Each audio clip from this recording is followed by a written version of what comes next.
So আজকে তো মহালয়ার প্রথম দিন। কি বলবো, अबे जल्दी बोल, कल सुबह पनवेल निकलना है। সো যাই হোক,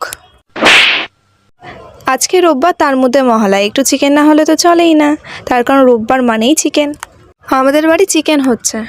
যাই হোক, মা বাইরে, আর যেহেতু ভিডিও করা হ্যাবিট নেই এরকম, তার জন্য একটু প্রবলেম হতে পারে, তোমরা একটু মানিয়ে নিও প্লিজ। যেহেতু সবার সামনে ওরকম ফেস টু ফেস কথা বলার আমার হ্যাবিট নেই, তার জন্য একটু প্রবলেম হচ্ছে। ও আস্তে আস্তে ঠিক হয়ে যাবে, কোনো প্রবলেম নেই। সো আজকে আমাদের বাড়ি হচ্ছে রান্নার চিকেন, তার জন্য আলু পেঁয়াজ যা যা লাগে সব কেটে কুটে রেখে দিয়েছি। যেহেতু মা পুরোটাই রান্না করছে, তার জন্য আমিও একটু হেল্প করছিলাম, আলু পেঁয়াজ যা যা রয়েছে সব কেটে দিচ্ছিলাম। যেহেতু আলু পেঁয়াজ সব কেটে রেখে দিয়েছি, ওগুলো এখনও ধুইনি, ওগুলো ধোয়া হবে পরে। সো দাদা গেছে এখন চিকেন আনতে। মহালয়ার দিনটা তোমাদের কেমন কাটলো অবশ্যই কমেন্ট করতে কিন্তু ভুলো না। সো তোমাদের একটা কথা বলার আছে, জানো, যখন এই ব্যাকগ্রাউন্ডে মানে ঘরের যে যাবতীয় জিনিসপত্র নিয়ে ব্লগ তো তৈরি করে, ওরকম ব্লগ যখন আগে বানাতাম খুব লজ্জা লাগতো যে তোমরা কমেন্ট কি করবে, খারাপ ভাববে যে কি মানে কীরকমভাবে ব্লগ করছে বা কিছু। এর জন্য রিং লাইটের পর্দাটা দিয়ে আমি সবসময় ভিডিও বানাতাম, রিলস থ্রু একটা ভয়েস ওভার দিয়ে তোমাদের দেখাতাম। কিন্তু মাঝে সাঝে একটা জিনিস আছে যে আমি যেটা সেটাই তো তোমাদের দেখাবো, মিথ্যে মিথ্যে জিনিস দেখি তো লাভ নেই। তার কারণ আজকে ভিউজ হচ্ছে না দেখে যে 10 দিন পর ভিউজ হবে না, আর 10 দিন পর যে আমাকে চিনবে না কোনো কথা নেই। তাহলে ওই জিনিসটা যদি আমি দেখাই, তুমি তার মানে ভাববে যে আমি এটা না, আমি অন্য রকম। তাহলে ফালতু ফালতু মিথ্যে কথাটাও বলে লাভ নেই তোমাদের, মিথ্যে কথা দেখিয়েও তোমাদের লাভ নেই। তাহলে তার জন্য করব না কেন? আমার মতো অনেকে রয়েছে, তাহলে তারা কি লজ্জা পায়? একদম না। তাহলে আমি কেন পাবো, আমি কেন ভয় পাবো? তার জন্য লজ্জা জিনিসটা সাইডে রেখে যতটা পারবো তোমাদের সাথে ততটা ঠিক শেয়ার করব। ভিডিওটা এখন যেই দেখছো, প্লিজ ছোট বোন হিসেবে আমাকে একটু সাপোর্ট করো, ভিডিওটা একটু শেয়ার করে দাও, সবার সাথে একটু শেয়ার করো, লাইক কমেন্ট করো, আর আমার পাশে থাকো। এই ছোট বোনটার প্লিজ একটু পাশে থেকো সবাই। আর জ্ঞান দেবো না, ভিডিওটা দেখতে থাকো। এবার বেশি জ্ঞান হয়ে গেল।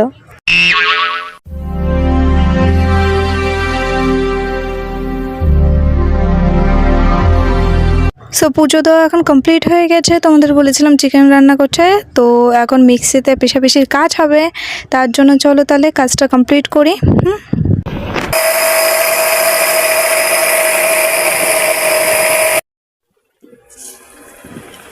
সো আমার এখন চিকেনটা বসিয়েও দিয়েছে, আর এক সাইডে ভাত হচ্ছে, এক সাইডে রান্নাটা কমপ্লিট করছে, মানে দুদিকে হচ্ছে।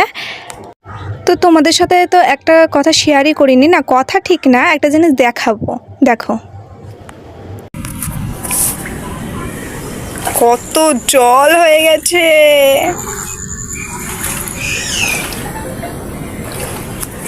কেমন লাগলো আমাদের বিনা পয়সায় পুকুর, তারপরে সুইমিং পুল, যাই বলো, কেমন লাগলো আমাদের?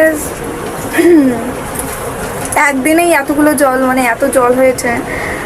আর যদি বেশি জল হতো তাহলে তো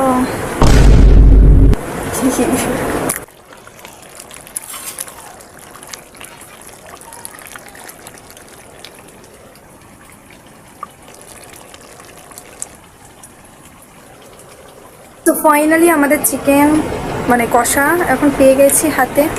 এখন খাবো না, এটা আমার একার না, এটা দাদা খাবে। সো আমারও রয়েছে এটার মধ্যে। সো এই যে অল্পই নিয়েছি এখানে। সো চিকেন কষাটা খেতে থাকি, আর ভিডিওটা কন্টিনিউ করতে থাকো, ঠিক আছে? দেখতে থাকো ভিডিওটা। ফাইনালি আমরা পেয়ে গেছি। আমি খাওয়া শুরু করে দিয়েছি, আর খুব সুন্দর হয়েছে। এই যে দেখো, এই যে আমাদের চিকেন সফট হয়েছে, সফট হয়েছে।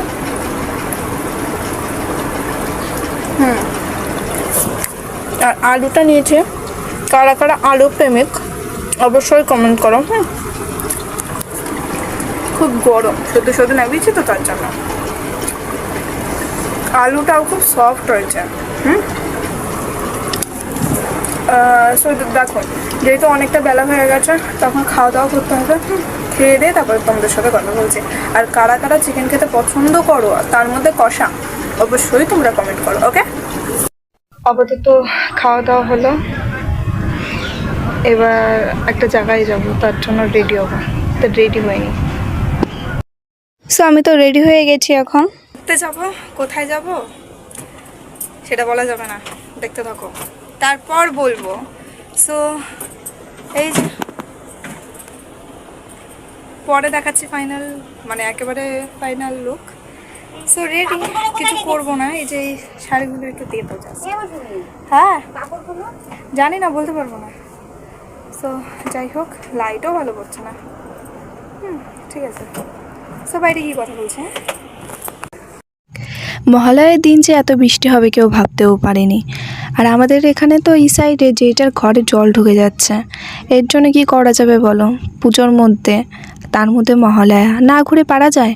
ওর জন্য আর কি এদিক ওদিক না তাকিয়ে যেমন কথা তেমন কাজ। আমি আর মা বেরিয়ে গেছি পুজো দিতে না, ঠিক আমি আর মা বেরিয়ে গেছি বলতে পারো একটু ঘুরতে। ঠিক কোথায় যাচ্ছি তোমরা ভিডিওটা দেখতে থাকো, লাস্ট ঠিক জানতে পারবে। এখনই এই সময় এত বৃষ্টি, এত জল, পুজোর মধ্যে কি হবে যে কে জানে। আর তোমরা দেখতেই পাচ্ছ আমরা 4:49 নাগাদ বেরিয়ে গেছিলাম। আর আমাদের না এই প্ল্যানটা হুট করেই যেহেতু হয়েছে, ওর জন্য না আগে থেকে আমরা ডিসাইড করিনি যে এরকম সময় বেরোবা বা আগে পরে বেরোবো। এর জন্য একটু লেটেই বেরিয়েছিলাম, বুঝতে পারিনি যে এতটা দেরি হয়ে যাবে। যে কারণে গেছি সেই কারণটাই কি, একটু ফটো তুলবো, ভিডিও তুলবো, এই জিনিসটাই হয়নি। তার কারণ অন্ধকারে কি তুলবো বলো। স্টেশনে বসে বললো যে একটু চা খাবে মা, তার জন্য একটু চা এনে দিয়েছিলাম। আর মা আমাকে বললো তুই একটু চাটা খা। চাটা না অতিরিক্ত বাজে, না একটু চিনি হয়েছিল, না একটু মানে স্বাদ, এত তিতো হয়েছে, খাওয়া যায়নি গো। এর জন্য মাকে দিয়ে দিয়েছিলাম। মা বলছে তোর খেতে হবে না, আমি খাই। তার কারণ মা তেতো জিনিস খায়, ওর জন্য খেয়ে নিয়েছিল। আর চলে গেছিলাম আমরা নৈহাটি, আমি আর মা গেছিলাম। এর জন্য কি বলো তো, অতটা প্রবলেমও হয়নি, যেহেতু একটা গ্রুপ গেলে না, মানে কে আগে আসবে বাড়িতে কে পরে আসবে, ওর জন্য নিয়ে অনেক তর্ক বিতর্ক হয় ওর জন্য। তো চলে গেছিলাম আমি আর মা নৈহাটিতে। না পুজো দিতে যাইনি, ইচ্ছে হলো যে বাড়িতে বসে রয়েছে, চলো তাহলে ঘুরে আসি। আর সেই দিনটা যেহেতু মহালয়া ছিল, ওর জন্য চলে গেছিলাম একটু মায়ের ফটো কিনতে। মা অনেক দিন ধরে বলছিল যে বড় মার একটা বড় দেখে ফটো কিনবো, তার জন্য। তাই যেমন কথা তেমন কাজ। আর ভেতরের ভিডিওটা এবার তুলতে পারিনি, তার কারণ ওরা বারণ করছিল যে এইবার কোনো ফটো ভিডিও তোলা যাবে না, তার জন্য ক্যামেরাটা আমাকে অফ করে দিতে হয়েছিল। কোনো ব্যাপার না, বাইরের ভিডিও তুলে ফটো তুলে চলে এসেছিলাম। ঠাকুরকে দেখতে পেয়েছি, মানে বড় মাকে দেখতে পেয়েছি, এটাই অনেক। যে কারণে গেছিলাম সেটা হয়েছে যে হ্যাঁ বিন্দু দেখাটা হয়েছে, ভিডিওটা না তুলতে পারলে কি হয়েছে, বাইরের তো মন্দিরটা দেখাতে পেরেছি, এই অনেক। সো আমরা একটা ফটো মানে কিনেছিলাম বড় দেখে, তো তোমাদের দেখিয়েছি। আর আমার না আরেকটা ছোট ফটোটা পছন্দ হয়ে গেছিলো, ওর জন্য কিনে বাড়ি চলে আসছিলাম। তোমাদের আগেই বলেছি যে দেখো, ফার্স্ট অফ অল আমি না মানে প্রথম ভিডিও বানাচ্ছি, তার জন্য একটু কোনো প্রবলেম হতে পারে, আমার প্রচুর প্রবলেম হয়। তার কারণ এখন যখন ভয়েস ওভার দিচ্ছি, আমার এখন ভয়েস ওভারটা দিতে অত প্রবলেম হয় না। বাট কী বলো তো, ফোনটা মানে ক্যামেরা অন করে আমি যে কথা বলবো তোমাদের সাথে, এটাই আমার এখনও পর্যন্ত হয়ে ওঠে না। সো এমনি ভিডিও ক্লিপ নিয়েছি, কিন্তু কী বলো তো, তোমাদের সাথে যে রাস্তায় দাঁড়িয়ে ওরকমভাবে কথা মানে কী করছি কি না করছি শেয়ার করব, এটা না আমার হয়ে ওঠেনি। সো কিছু মনে করো না। তো তারপর চলে গেছিলাম, হালকা টুকটাক কেনাকাটি করে তারপর বাড়ি চলে এসেছিলাম। ভিডিওটা কেমন লাগলো অবশ্যই বলো, বাই।